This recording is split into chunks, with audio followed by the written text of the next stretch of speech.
아멘, 아멘. 오늘날 우리는 인플루언서의 시대에 살고 있습니다.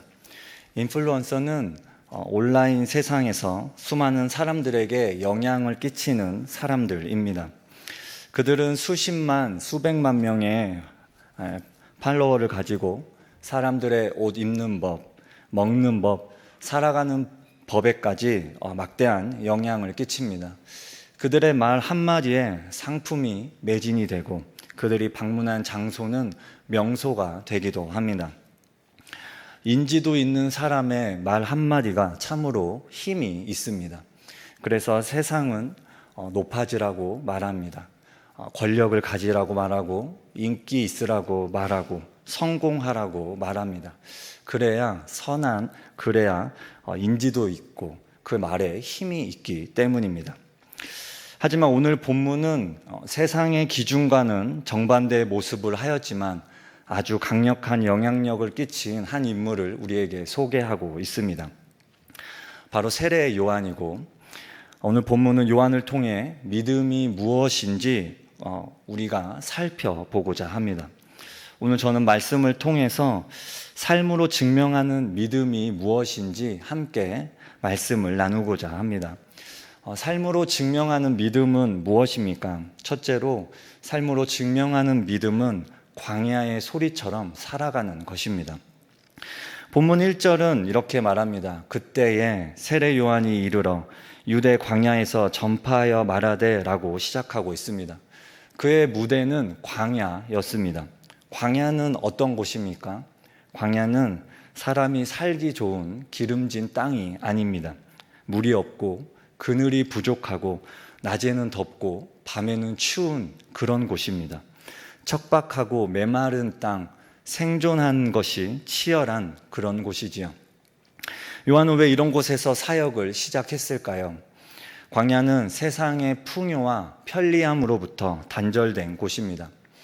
성경에서 광야는 본질적으로 척박하고 위험한 땅이지만 역설적으로 하나님을 깊이 만나는 장소로 묘사하고 있습니다. 광야는 인간의 힘으로는 살아남을 수 없는 공간입니다. 그래서 오직 하나님만을 의지하게 되는 영적 순결의 공간이었습니다. 광야의 시간은 오직 하나님만을 바라보는 시간인 것입니다. 세례 요한의 삶의 방식 또한 광야 그 자체였습니다. 4절 말씀에 보면 이 요한은 낙타털 옷을 입고 허리에 가죽띠를 띠고 음식은 메뚜기와 석청이었더라 이렇게 말씀합니다. 이 모습을 상상해 보십시오. 그때 당시에도 사람들이 천으로 된 평범한 옷을 입고 있었습니다. 그러나 그는 거친 낙타털 옷을 입었습니다. 딱 봤을 때 평범한 인물이 아닙니다. 또한 부드러운 음식이 아니라 광야에서 먹는 메뚜기와 석청으로 연명했습니다. 그의 삶은 세상의 기준으로 볼 때 결코 평범하거나 안락하지 않았습니다. 오히려 기이하고 유별나 보입니다. 그는 세상의 부와 명예, 편안함을 의도적으로 거부하고 철저히 구별된 삶을 살았습니다. 그런데 놀라운 사실은 외모가 평범하지 않고 광야에서 척박하게 살았던 그의 메시지에 엄청난 힘이 있었다는 것입니다. 그의 외침은 공허한 메아리가 아니었습니다. 2절 말씀에 회개하라 천국이 가까이 왔느니라 말씀이 선포되었을 때 사람들의 마음에 강력한 울림을 주었습니다. 그저 흘러가는 말들도 있습니다. 한 귀로 들어왔다가 한 귀로 나가는 말들도 있습니다. 머리로는 이해가 되지만 가슴까지 내려가지 않는 말들도 있습니다. 하지만 세례 요한의 말은 심령을 울리는 말이었습니다. 그의 말에는 힘이 있었고 사람들을 움직이게 하였습니다. 세례 요한이 외쳤을 때 사람들의 반응은 어떠했습니까? 5절과 6절 말씀 보면 이때 예루살렘과 온 유대와 요단강 사방에서 다 그에게 나와 자기들의 죄를 자복하고 요단강에서 그에게 세례를 받더니 말씀합니다. 요한의 메시지를 들은 사람들은 마음속에 깊이 숨겨두었던 죄를 자복했습니다. 이것은 그의 화려한 언변이나 인간적인 매력 때문이 아니었습니다. 그의 말에 힘이 있었기 때문입니다. 그렇다면 세례 요한의 말에는 왜 힘이 있는 것입니까? 세례 요한은 어떻게 사람들의 마음을 움직였던 것입니까? 왜냐하면 세례 요한은 자신의 부르심대로 살았기 때문입니다. 요한의 부르심이 무엇입니까? 이사야 선지자의 예언처럼 세례 요한은 자신을 광야에서 외치는 자의 소리라고 정의했습니다. 소리의 본질은 무엇입니까? 소리는 형체가 없습니다. 잡을 수도 없고 머무르게 할 수도 없습니다. 귀에 들리는 순간 그 역할을 다하고 사라집니다. 그러나 그 짧은 순간 소리는 방향을 제시하고 주의를 집중시키며 마음을 흔드는 힘을 가집니다. 세례 요한의 삶이 바로 그러했습니다. 그는 자신을 드러내지 않았습니다. 그는 철저히 자기 뒤에 오실 예수 그리스도를 예비하고 그분을 가리키는 소리의 역할을 감당했습니다. 요한은 예수님을 향해 그는 흥하여야 하겠고 나는 쇠하여야 하리라 고백합니다. 요한의 삶이 그의 말을 뒷받침하고 있었습니다. 요한의 삶은 세상의 것을 탐하지 않고 오직 하나님 나라만을 바라보았습니다. 요한의 삶에서 뿜어져 나오는 영적인 권위가 사람들의 마음을 움직인 것입니다. 그의 말에는 그가 살아내는 진실의 무게가 담겨 있었습니다. 이것이 요한의 부르심이었습니다. 쉽게 쓴 글은 감동이 없다라는 말이 있습니다. 삶으로 살아낸 말은 힘이 있다라는 말도 있지요. 이것은 단순히 문장력이나 화려한 수사를 넘어 말과 글에 담긴 진정성과 무게에 대한 통찰입니다. 삶의 고뇌와 눈물과 기쁨으로 채워진 말은 듣는 이의 마음을 움직이고 삶의 방향을 바꾸는 강력한 힘을 가지고 있습니다. 말은 공기를 떨리게 하는 단순한 소리가 아닙니다. 한 사람의 인생이 응축되고 고뇌의 깊이가 더해질수록 그 말은 누군가의 영혼을 흔드는 강력한 힘을 가지게 됩니다. 우리가 진정한 감동을 느끼는 순간은 화려한 언변을 마주할 때가 아니라 삶으로 자신의 말을 증명해내는 진정성 있는 목소리를 들을 때입니다. 요한의 인생은 세상적인 관점에서 보면 남는 것이 없는 인생이었습니다. 그는 부를 축적하지도 않았고 명예로운 지위를 얻지도 못했습니다. 오히려 그는 결국 헤롯 왕에게 비참하게 목베임을 당하여 죽임을 당하게 됩니다. 세상의 눈으로 보면 그의 인생은 실패한 인생처럼 보입니다. 세상적으로 볼 때 이처럼 보잘것없어 보이는 삶이 어떻게 예수님께 칭찬 듣는 삶이 될 수 있었을까요? 그것은 부르심대로 살았기 때문입니다.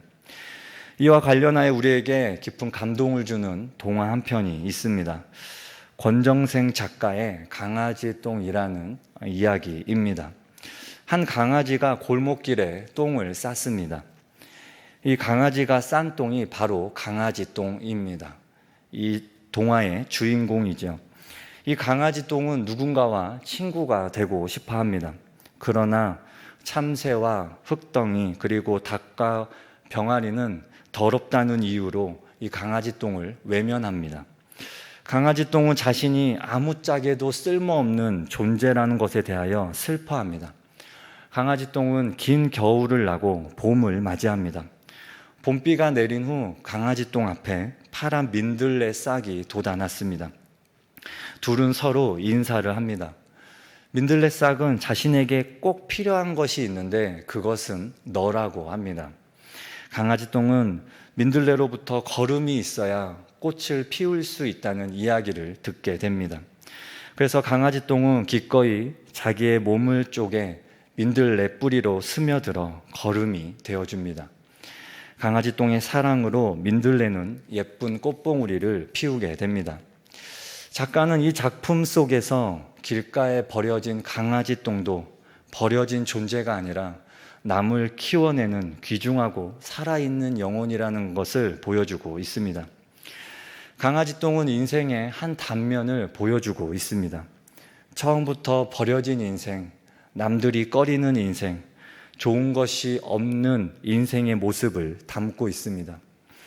그러나 모두가 외면하고 스스로도 자신의 가치를 의심할 때 강아지똥은 민들레를 만나게 됩니다.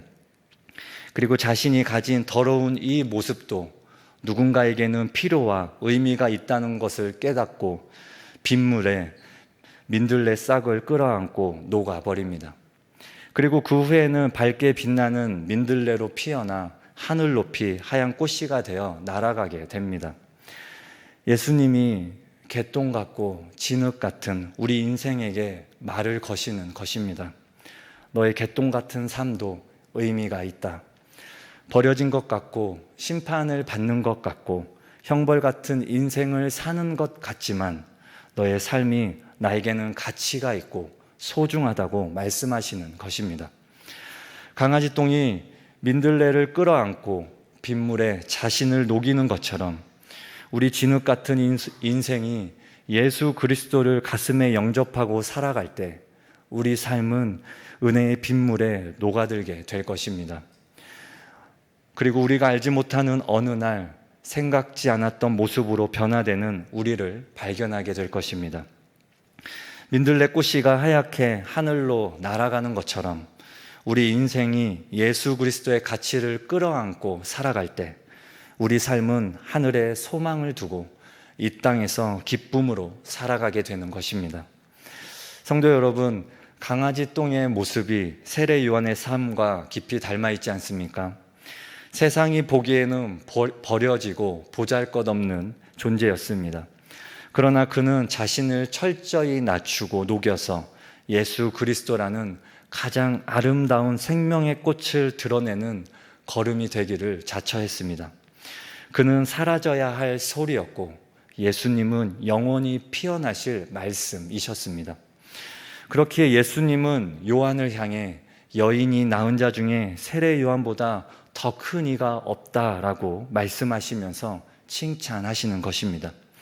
세상이 보기에는 비참하고 남는 것 없는 인생이었지만 하나님 보시기에는 가장 위대하고 의미 있는 인생이었습니다. 부르심에 충성되게 살았기 때문입니다. 이것이 바로 오늘을 살아가는 우리의 정체성이 되어야 하겠습니다. 하나님은 우리 한 사람 한 사람에게 각자의 부르심의 자리를 주셨습니다. 누구는 직장으로, 누구는 학생으로, 누구는 가정으로 우리를 부르셨습니다. 우리를 부르신 그 자리에서 우리의 삶이 세례 요한과 같기를, 강아지 똥과 같기를 소망합니다. 우리의 모습과 말이 세상이 결코 줄 수 없는 영적인 힘을 나타내기를 원합니다. 우리의 진실된 삶, 그리고 기꺼이 낮아지고자 하는 섬김을 통해 복음의 메시지가 사람들의 귀에 전달되고 그들의 마음에 깊은 울림을 주는 소리가 되기를 소망합니다. 세상은 여전히 자신을 높이고 드러내라고 말하지만 주님은 자신을 낮추고 기꺼이 사라지는 자가 가장 크다고 말씀하십니다. 세상은 무언가를 남겨야 성공이라고 하지만 주님은 자신을 내어주어 생명을 살리는 것이 진짜 영광이라고 가르쳐주고 계십니다. 우리가 주님을 위해 기꺼이 낮아지고 자신을 내어주는 걸음이 될 때 하나님은 우리의 삶을 통해 가장 놀라운 생명의 역사를 이루어 가실 것입니다. 우리의 가정이, 우리의 직장이, 우리의 교회가 바로 그 민들레꽃처럼 피어나는 현장이 될 것입니다. 우리 삶이 세상에서 인정받는 삶이 아니라 하늘에서 인정받는 삶을 추구하는 저와 여러분 되시기를 소망합니다. 나를 통해 오직 예수 그리스도만 존귀하게 되는 걸음의 영광을 사모하는 복된 인생이 되시는 저와 여러분 되시기 바랍니다. 둘째로 삶으로 증명하는 믿음은 무엇입니까? 삶으로 증명하는 믿음은 시련의 때에 바람 속에 알곡으로 살아가는 것입니다. 시련의 때에 바람 속에 알곡으로 살아가는 것입니다. 세례 요한의 메시지는 회개에 대한 촉구였고 그 마지막은 심판에 대한 강력한 경고로 끝을 맺습니다. 이 경고 속에서 우리는 시련 속에서 드러나는 참된 신앙의 본질을 발견할 수 있습니다. 우리 다 함께 12절 말씀 함께 읽어보겠습니다. 12절 말씀입니다. 시작. 손에 키를 들고 자기의 타작마당을 정하게 하사 알곡은 모아 곡간에 들이고 쭉정이는 꺼지지 않는 불에 태우시리라. 아멘. 이 구절은 우리에게 타작마당의 이미지를 보여줍니다. 추수가 끝난 뒤 농부는 곡식단을 넓은 타작마당으로 가져옵니다. 그리고 키라고 불리는 농기구를 사용해서 곡식들을 공중으로 던지게 됩니다. 그러면 어떠한 일이 일어납니까? 바람이 불어와 무게가 없고 속이 텅 빈 쭉정이는 멀리 날아가 버리고, 무게가 있고 속이 꽉 찬 알곡은 다시 그 자리로 떨어집니다. 농부는 이 과정을 여러 번 반복하여 알곡과 쭉정이를 분리해 냅니다. 여기서 우리가 주목할 부분은 타작마당에서는 알곡과 쭉정이가 똑같이 바람을 맞는다는 것입니다. 알곡이라고 해서 바람이 피해가는 것이 아닙니다. 쭉정이라고 해서 바람을 더 세게 맞는 것도 아닙니다. 바람은 모두에게 공평하게 불어옵니다. 이 바람은 우리의 인생에서 마주하는 온갖 종류의 시련과 고난을 의미한다고 할 수 있습니다. 질병의 고통, 경제적인 어려움, 관계의 깨어짐, 자녀의 문제, 예기치 못한 사고와 실패, 우리의 삶을 뒤흔드는 수많은 바람이 있습니다. 우리가 이런 질문을 할 수 있습니다. 내가 신앙생활도 열심히 하고 기도도 열심히 하고 주일 성수도 열심히 하는데 왜 내게 어려운 일이 생기는 것입니까? 오늘 말씀은 그것에 대해 답을 합니다. 우리가 예수님을 잘 믿는다고 해서 인생의 바람이 불지 않는 것이 아닙니다. 시련과 고난은 믿는 자와 믿지 않는 자를 가리지 않고 모두에게 찾아옵니다. 우리는 모두 타작마당이라는 인생의 현장에서 동일한 바람을 맞으면서 살아가고 있습니다. 그러므로 고난이 찾아왔을 때 하나님이 나를 버리셨나라고 생각하는 것은 성경적인 관점이 아닙니다. 중요한 것은 바람이 부느냐 안 부느냐 이것이 아니라 그 바람 앞에서 바람을 맞을 때 내가 어떻게 반응하느냐, 이것이 중요한 것입니다. 그렇다면 알곡과 쭉정이의 결정적인 차이는 무엇입니까? 그것은 바로 무게입니다. 쭉정이는 겉모양은 곡식 같지만 속이 텅 비어 있습니다. 그래서 바람이 불면 그 가벼움 때문에 멀리 날아가 버리고 다시 돌아오지 못합니다. 하지만 알곡은 어떻습니까? 알곡 안에는 생명의 무게가 있습니다. 그래서 바람이 불어와 공중으로 던져질 때 순간적으로 흔들리고 내던져질 수 있습니다. 그러나 그 자체의 무게 때문에 결국 다시 제자리로 돌아오게 되는 것입니다. 이것이 바로 시련 속에서 드러나는 그리스도인의 진짜 모습입니다. 참된 그리스도인은 고난의 바람 앞에서 전혀 흔들리지 않는 슈퍼맨이 아닙니다. 우리도 바람이 불면 흔들립니다. 때로는 의심이 들고 두려움에 휩싸이고 낙심하여 넘어질 때도 있습니다. 죄를 짓고 잠시 하나님을 멀리 떠나는 것처럼 보일 때도 있습니다. 알곡이 공중에서 흔들리는 것처럼 우리의 신앙도 잠시 방향을 잃고 흔들릴 수 있는 것입니다. 우리가 이처럼 흔들린다는 사실이 결코 실패나 연약함의 증거가 아닙니다. 이것과 관련하여 도종환 시인의 흔들리며 피는 꽃이라는 시가 있습니다. 이 시를 제가 읽어보겠습니다. 흔들리며 피는 꽃. 흔들리지 않고 피는 꽃이 어디 있으랴. 이 세상 그 어떤 아름다운 꽃들도 다 흔들리면서 피었나니, 흔들리면서 줄기를 곧게 세웠나니, 흔들리지 않고 가는 사랑이 어디 있으랴. 젖지 않고 피는 꽃이 어디 있으랴. 이 세상 그 어떤 빛나는 꽃들도 다 젖으며 피었나니, 바람과 비에 젖으며 꽃잎 따뜻하게 피웠나니 젖지 않고 가는 삶이 어디 있으랴. 이런 시입니다. 시인이 선언합니다. 흔들리지 않고 젖지 않고 피어나는 꽃, 그런 삶은 세상에 없다고 말합니다. 오히려 그 아름다운 꽃들은 바람에 흔들리면서 자신의 줄기를 더 곧게 세우고 비에 젖으면서 꽃잎을 더 따뜻하게 피워냈다고 노래합니다. 흔들림과 젖음은 죽음의 과정이 아니라 생명의 과정이었습니다. 이것이 바로 알곡 신앙의 신비입니다. 시련의 바람 앞에서 흔들리는 것은 실패가 아니라 오히려 우리의 믿음의 줄기를 하나님을 향해 더욱 곧게 세우는 과정입니다. 비에 젖는 것은 주저앉는 것이 아니라 오히려 우리의 영혼의 꽃잎을 더 풍성하게 피워내는 은혜의 시간입니다. 쭉정이는 바람과 비를 견디지 못하고 날아가 버리지만 생명의 무게를 가진 알곡은 그 흔들림과 젖음을 통해 더욱 견고한 열매가 되어가는 것입니다. 알곡이 자신의 무게 때문에 결국 땅으로 돌아오듯이 예수 그리스도의 생명이 그 안에 있는 성도는 그 믿음의 무게 때문에 결국 다시 하나님 앞으로 돌아오게 됩니다. 넘어져도 다시 일어납니다.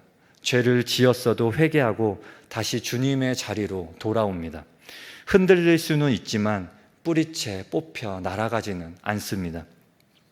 잠언 24장 16절 말씀에 대저 의인은 7번 넘어질지라도 다시 일어나려니와 악인은 재앙으로 말미암아 엎드려지느니라 말씀합니다.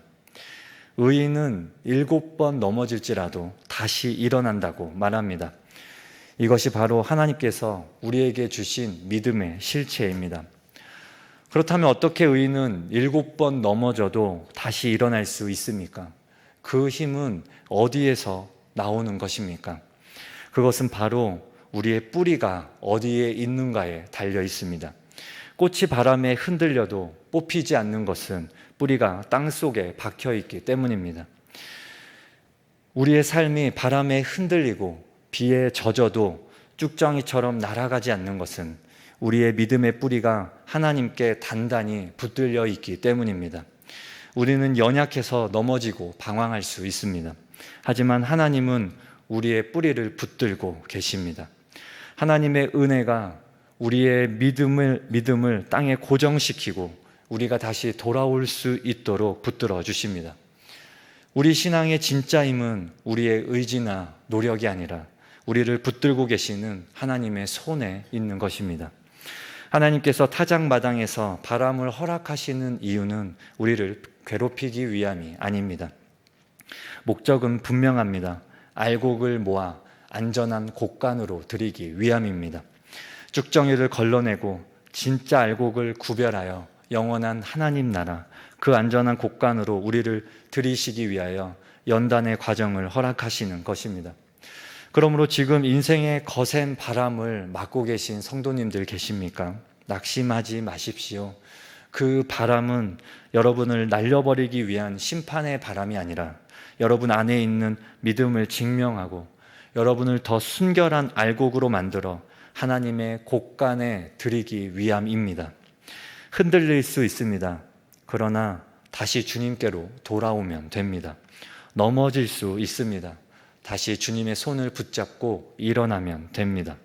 그 과정 속에서 우리의 믿음은 더욱 단단해지고 우리는 주님이 찾으시는 진짜 알곡으로 빚어져 가는 것입니다. 말씀을 맺겠습니다. 오늘 우리는 진짜 믿음이 무엇인지 세례 요한의 삶과 메시지를 통해 살펴보았습니다.